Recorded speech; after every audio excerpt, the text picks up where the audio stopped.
Atenção! Começa agora uma teleaula de Física do ensino médio. Você vai assistir a teleaula de número 3. Bons estudos!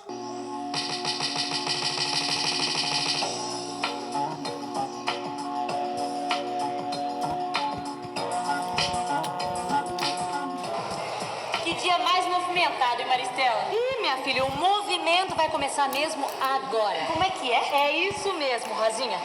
Nas duas primeiras teleaulas, a gente conheceu um pouco melhor o universo da física e viu algumas unidades que são usadas nessa ciência, principalmente em um dos seus ramos. A mecânica. Isso. Então, hoje, a gente vai começar a estudar uma das partes da mecânica, a cinemática. Não precisa se assustar com o nome, não. Cinemática é simplesmente o estudo dos movimentos. A palavra cinemática tem a mesma raiz que a palavra cinema, porque o filme é produzido a partir de imagens em movimento. Sempre que a gente estiver interessado em saber como um objeto está se movendo, a gente vai estar trabalhando dentro da cinemática. Então a gente vai estudar a velocidade dos objetos, sua aceleração, a posição que vai ocupar em determinado instante, essas coisas. Exatamente. Então por isso que você disse, o movimento vai começar agora. Isso. Nessa teleaula você vai ver o que são sistemas de referência ou referenciais, o que é velocidade média e movimento retilíneo uniforme. E vai ver qual a função horária da posição para esse tipo de movimento. O que você está fazendo? Deixa eu terminar que eu já explico. E bola pra frente porque a nossa teleaula está começando.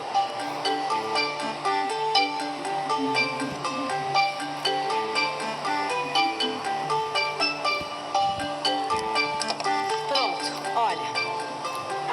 Parece um campo de futebol. Parece e é. É o seguinte, Rosinha. Para estudar o movimento de um objeto, a primeira coisa que a gente tem que saber é a sua posição. Ou seja, a gente precisa localizar o objeto. Imagina que esse desenho é uma fotografia tirada em um jogo. Ou então, aquele famoso tira-teima. Imagina que o goleiro deu um chutão e que a imagem foi congelada com a bola nessa posição. Muito bem. A gente pode localizar a posição da bola nesse instante, dizendo que ela está a 15 metros da bandeirinha, a 6 metros da linha lateral e a 3 metros de altura. Pronto. Com essas três distâncias, a bola está perfeitamente localizada. Você está dizendo que para localizar um objeto, a gente precisa de 3 medidas? Quando um objeto está se movimentando no espaço, sim. Pode registrar. Quando um objeto se movimenta no espaço, como a bola de futebol, a sua localização é dada por 3 medidas.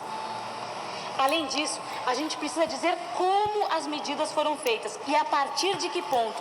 Nesse caso, uma das bandeirinhas que limitam o campo. É como se constituíssemos um sistema de 3 eixos com a origem em uma das bandeirinhas.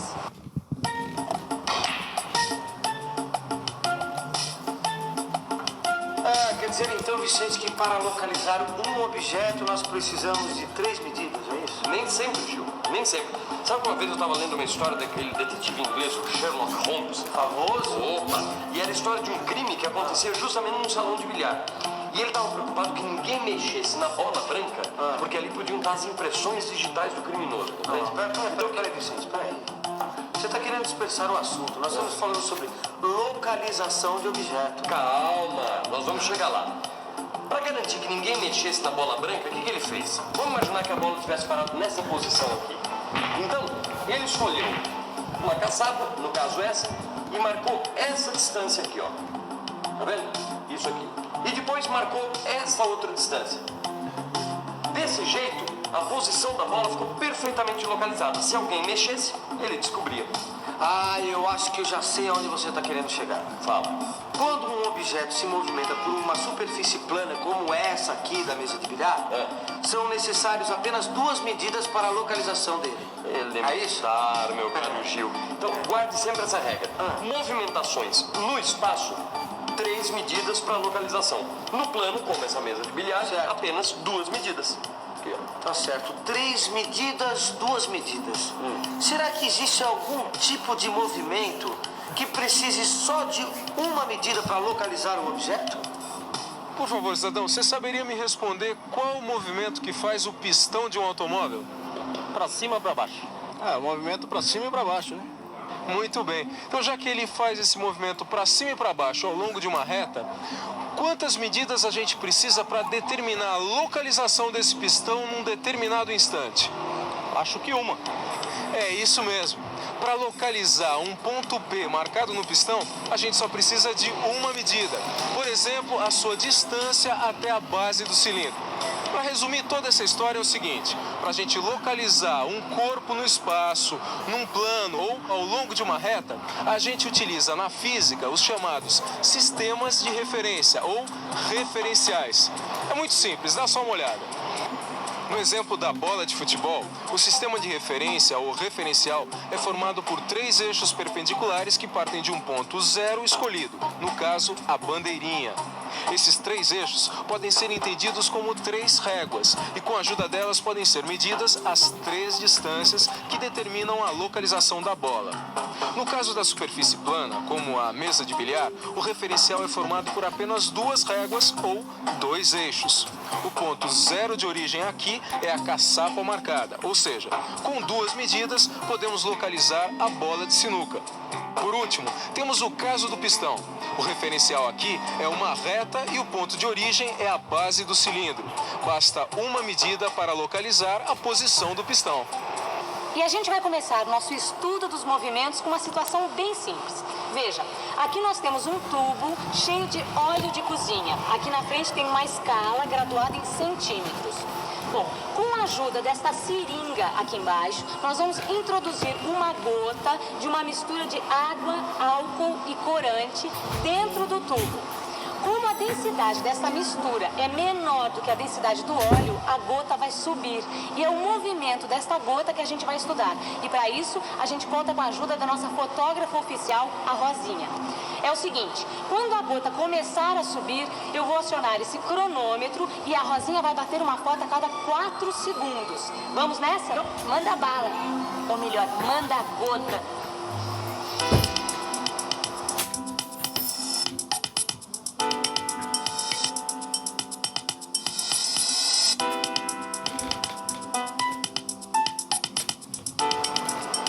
Isso, olha só o resultado. Na primeira foto, a gota estava na posição 18.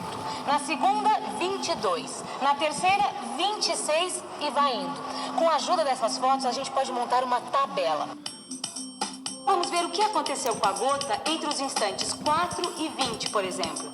Repare que nesse intervalo de tempo, a bolha passou da posição 22 para a posição 38. Quer dizer, a gota se deslocou 16 centímetros, que é o resultado de 38 menos 22.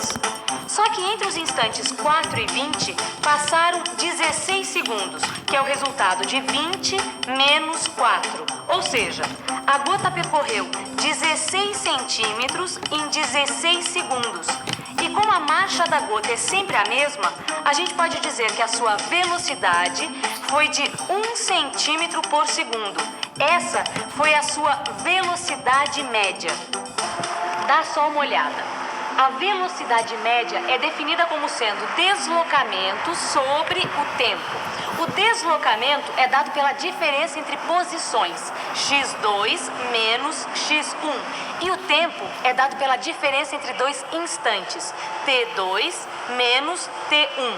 Essas duas diferenças podem ser representadas assim, pela letra grega delta. A letra grega delta é usada para representar variações. Então, velocidade média é igual a delta x sobre delta t. Que coisa mais curiosa. O que foi, Rosinha? Olha aqui. Eu fui checar a velocidade média entre os instantes 12 e 32, tá? Olhando na tabela, para T1 igual a 12, a posição x1 é igual a 30. E para T2 igual a 32, x2 é igual a 50, certo? Tá? Velocidade média é igual a x2 menos x1 sobre T2 menos T1. Substituindo os valores, nós temos 50 menos 30 sobre 32 menos 12, ou seja, 20 sobre 20, que é igual a 1. Então, a velocidade média entre esses dois instantes também é 1 centímetro por segundo. Na verdade, o que a Rosinha acabou de descobrir é que a velocidade da gota não varia. Ela anda sempre em linha reta e sempre na mesma marcha. Por isso, esse movimento é chamado de movimento retilíneo uniforme. Pode anotar aí. No movimento retilíneo uniforme, a velocidade em qualquer instante é sempre igual à velocidade média. No movimento retilíneo uniforme, o gráfico da posição em função do tempo é uma reta. Aí está o gráfico da gota que sobe com velocidade igual a 1 centímetro por segundo. E olha só que interessante. Se a velocidade fosse de 2 centímetros por segundo, por exemplo, o gráfico ia ficar assim, ó, mais inclinado. Ah, quer dizer que quanto maior a velocidade, mais inclinada é a reta que representa o movimento? Perfeito, Gil. E a gente vai seguindo adiante com o nosso estudo de movimento. No exemplo do tubo de óleo, vamos pensar numa gota de água descendo. Se a gente não mexer na régua, o que vai acontecer? Ora, à medida que o tempo passa, as posições da gota vão ser cada vez menores. Repare, no instante T1 igual a 0, x1 é igual a 55. E para T2 igual a 25, x2 é igual a 5. Velocidade média é ΔX sobre ΔT, que é x2 menos x1 sobre T2 menos T1. Substituindo os valores, 5 menos 55 sobre 25 menos 0, ou seja, menos 50 sobre 25, que é igual a menos 2. A velocidade da gota d'água é menos 2 centímetros por segundo. Isso quer dizer que a velocidade depende do referencial. A velocidade negativa significa que a gota está se deslocando no sentido oposto à orientação da régua. A nossa régua marca de baixo para cima e a gota está vindo de cima para baixo, ou seja, a velocidade é positiva para uma gota que sobe e negativa para uma gota que desce. Olha só como fica o gráfico do movimento retilíneo uniforme com velocidade negativa. É uma reta decrescente. E olha só, presta atenção que isso é importante. Independente se a velocidade é positiva ou negativa, a gente sempre pode descobrir em que posição está a gota a qualquer instante. Isso é possível graças à função horária da posição do movimento retilíneo uniforme. É só lembrar que velocidade média é igual a ΔX sobre ΔT. Vamos substituir ΔX por x menos x0 e ΔT por t menos t0.